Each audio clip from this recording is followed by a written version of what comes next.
O futebol é extremamente político.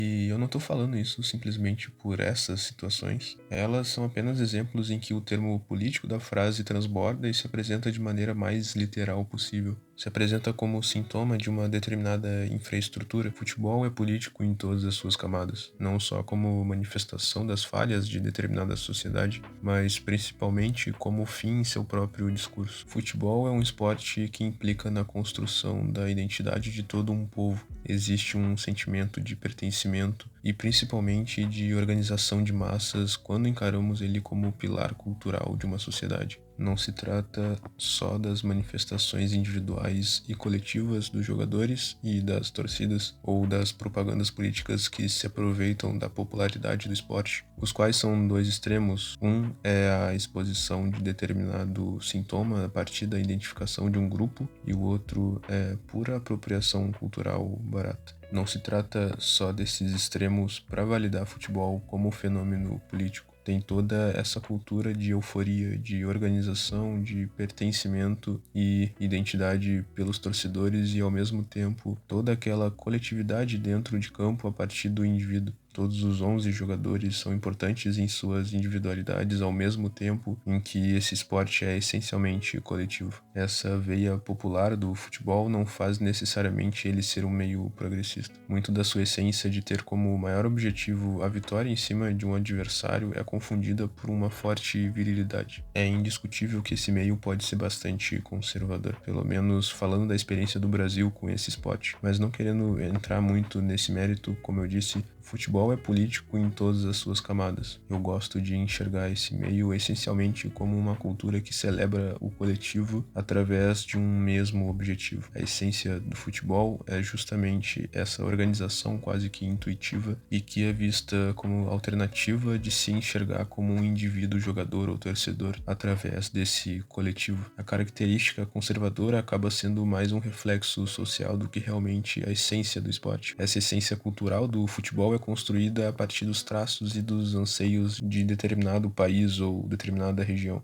justamente por se tratar de um movimento de coletividade e de cultura. No Brasil, por exemplo, na época da ditadura, ao mesmo tempo em que se usava a boa fase da seleção brasileira como propaganda política militar, a conquista da Copa de 70 foi reduzida à exaltação do governo Médici através do ufanismo brasileiro, ao mesmo tempo em que isso foi um fato. Alguns anos depois, o mesmo esporte era usado para acusar o regime antidemocrático em que o país estava passando. E sabe quem teve uma história parecida? A Argentina. O país passou por uma ditadura extremamente violenta entre a década de 70 e 80. E em 78, a Argentina venceu a Copa do Mundo em casa. Existem especulações de que o jogo contra o Peru foi manipulado, porque a Argentina precisava vencer com mais de 4 gols de diferença para ir para a final, e o resultado do jogo foi 6-0 para os anfitriões. E a alegação que se faz é que o governo da ditadura, que na época era do general Videla, contribuiu para a manipulação do jogo para os argentinos se classificarem. Mas não quero entrar no mérito dessa questão e muito menos diminuir a conquista da seleção argentina. O importante aqui é que, obviamente, essa conquista foi usada como propaganda ufanista para promover o regime ditatorial da época. Se houve manipulação ou não, o governo ditador tinha interesses muito pontuais com a vitória da Argentina para mascarar a crise e a repressão que o país estava passando. Eu não posso falar em nome da população argentina, mas existe esse conflito na lembrança dos argentinos do primeiro título mundial do país, que é desencadeado por algo que a Lívia Magalhães chama de disputa de memórias. Lívia é uma historiadora brasileira que escreveu um artigo que relaciona a ditadura da Argentina e a Copa de 78. No artigo ela fala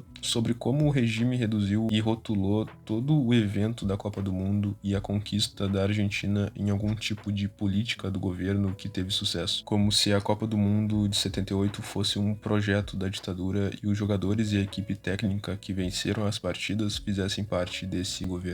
Existe essa contradição nessa ideia que, no momento em que se aproxima o futebol da política ditatorial e impopular, acaba justamente afastando esse esporte da sua característica política. A repressão indireta através da apropriação da representação e do significado da Copa de 78 trouxe um sentimento de vergonha para a população argentina. O futebol é uma cultura popular e suas conquistas são para o povo e elas representam essa coletividade. Voltando ao artigo da Magalhães, Magalhães, a memória dominante de aproximação do governo com o futebol ressignificou toda essa representatividade, ao ponto que, se na época da ditadura rotulava-se os apreciadores da seleção argentina como apoiadores do regime, hoje em dia a ditadura e a Copa de 78 são vinculadas para justamente não esquecer da repressão e da violência que a população argentina sofreu nessa época. E um filme que tem o mesmo tema que esse é o Argentina 1985. O longa conta a história do julgamento que condenou as juntas militares pelos crimes contra os direitos humanos na época da ditadura militar argentina. O personagem principal é justamente um dos promotores que assumiu o caso, o Júlio Estracera. A ideia aqui, assim como a memória subjetiva da Copa de 78, é a de não esquecer. O interessante do filme é o olhar sóbrio sobre esse momento histórico, que poderia muito bem ter ido na mesma linha dos filmes norte-americanos de guerra, que muitas vezes romantizam qualquer conflito que o país participou para justamente trazer um heroísmo para o governo estadunidense. E o filme tem como personagem principal o promotor que conduziu o primeiro julgamento do mundo por um tribunal civil contra militares e ex-comandantes do país. Tipo, tinha tudo para trazer um ar cínico sobre a condenação desses militares, com o objetivo de romantizar e mistificar o Júlio Estracera, mas não. No começo do filme, o promotor não quer assumir o caso, e ele não tem nenhum tipo de lição de moral ou insight durante a história que faz ele mudar de ideia. Ele só assume porque literalmente é o trabalho dele. La historia no le hicieron tipo como yo. Além dessa sobriedade, o desinteresse do Júlio mascara uma certa resistência que ele tem de assumir o caso. A Argentina tinha acabado de sair do pior momento histórico do país. Os militares caíram, mas eles, assim como os adeptos ao regime, ainda estavam entre a população. Existia essa angústia dos argentinos mesmo 2 anos após o fim da ditadura, que é muito bem representada pelo Júlio. ¿De qué tenés miedo, Julio? De todo. De que todo esto es una trampa. De que les pase algo a ustedes.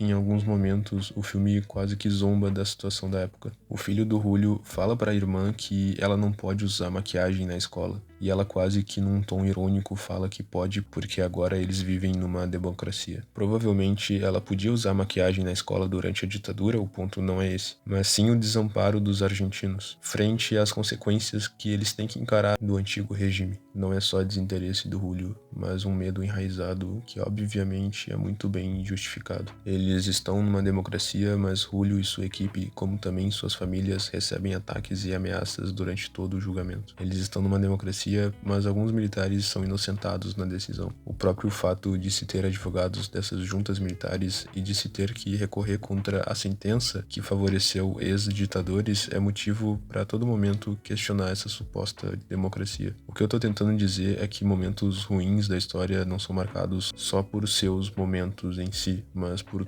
todas as suas consequências. As cicatrizes deixadas pela ditadura militar na Argentina é o que faz os promotores serem ameaçados de morte no filme, e ao mesmo tempo é o que faz os argentinos lembrarem da Copa de 78 não apenas como uma conquista, mas também como uma oportunidade de conscientização coletiva através da memória subjetiva. E toda essa insegurança e essa desconfiança sobre o pós-ditadura percorre o filme ao mesmo tempo em que o julgamento faz parte de todo um processo de restauração da democracia, como se a mesma população que sofreu com os anos da ditadura tivesse que corrigir as consequências desse regime. Quando o Júlio tem que escalar a sua delegação para realizar a promotoria do julgamento, ele, junto com um colega, cita diversos nomes de confiança, que ou estavam mortos ou eram facho, ou os dois. E essa cena é muito engraçada ao mesmo tempo que muito trágica, e mostra o quão importante é também a transformação e a conscientização do coletivo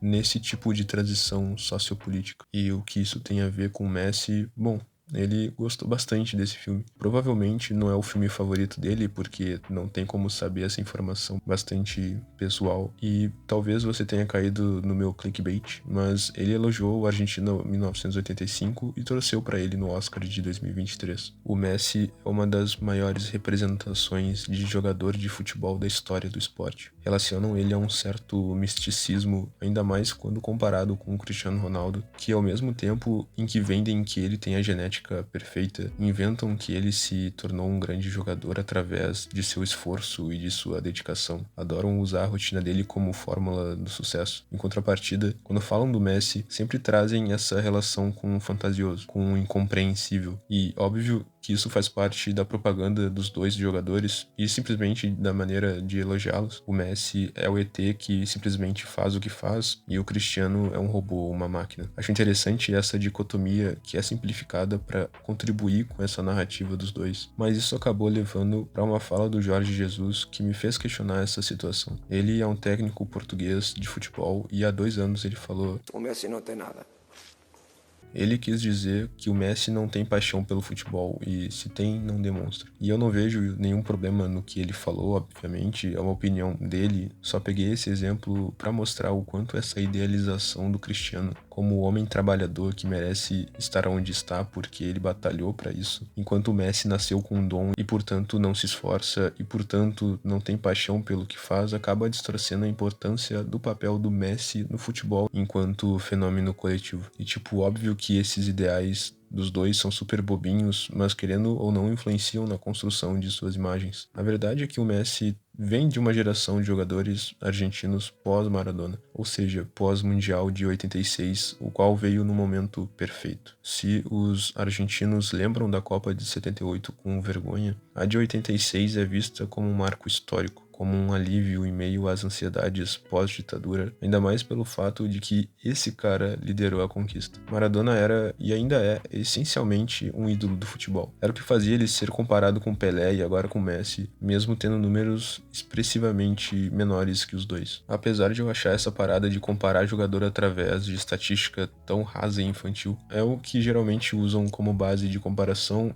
e tudo bem, no fim os números realmente significam alguma coisa, mas me parece que eles são usados muito mais para exaltar um jogador ou um time que a pessoa já torce do que simplesmente para analisar friamente e determinar que jogador A é sim melhor que jogador B. Se usassem algo tão objetivo como o número de gols ou sei lá de dribles para base de comparação, não existiriam mais discussões no futebol. E eu não tô criticando nada disso. A moral do esporte é defender a tua torcida mesmo. Mas o meu ponto é que Maradona não tinha, entre aspas, números expressivos e o que chamava atenção nele era seu estilo de jogo e principalmente sua identificação com os argentinos. A sua idolatria foi construída a partir disso. Toda a identificação de um povo que havia acabado de sair de uma ditadura militar e estava em transição para a democracia. Então Messi aparece como produto desse meio pós-Maradona, pós-retomada da democracia. Sério, tem esse gol que ele faz que é exatamente o mesmo que o Maradona fez na Copa de 86, com o detalhe de que o Messi tinha apenas 19 anos quando fez isso. Maradona tinha essa paixão pelo futebol que o Jorge Jesus disse e eu interpreto como um modelo de jogador enquanto representação desse esporte de massas. E o Messi tem isso tanto quanto o Maradona tinha. Sério, vejam o vídeo do texto Messi é um cachorro do Hernan Cassiari. De preferência essa versão em português que eu vou deixar na descrição. O texto é bem legal, mas o mais impressionante são os lances que passam de fundo. Não tem como dizer que esse cara não tem paixão no que faz. Messi não só tem as melhores jogadas, os melhores dribles, os melhores gols, não só é o jogador mais premiado da história, o que mais quebra recordes, ele não só é isso tudo. Ele tem paixão pelo futebol, ele tem paixão pelos argentinos. No final da carreira, ele presenteia seu país com uma terceira Copa do Mundo e mesmo após a de 78 da ditadura e a de 86 da redemocratização, a de 22 ainda assim tem um teor de resistência. Mesmo inconscientemente, Messi, como cidadão argentino e no momento o mais idolatrado do mundo, acaba trazendo esse tema através de uma postagem em seu story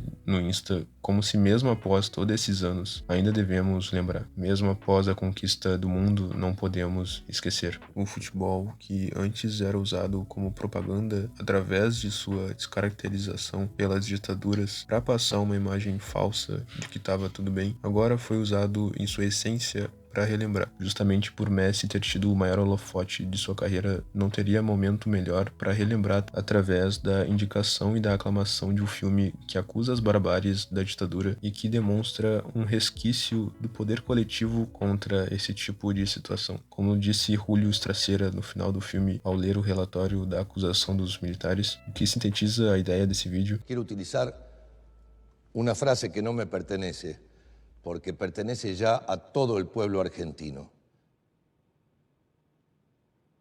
Señores jueces, nunca más.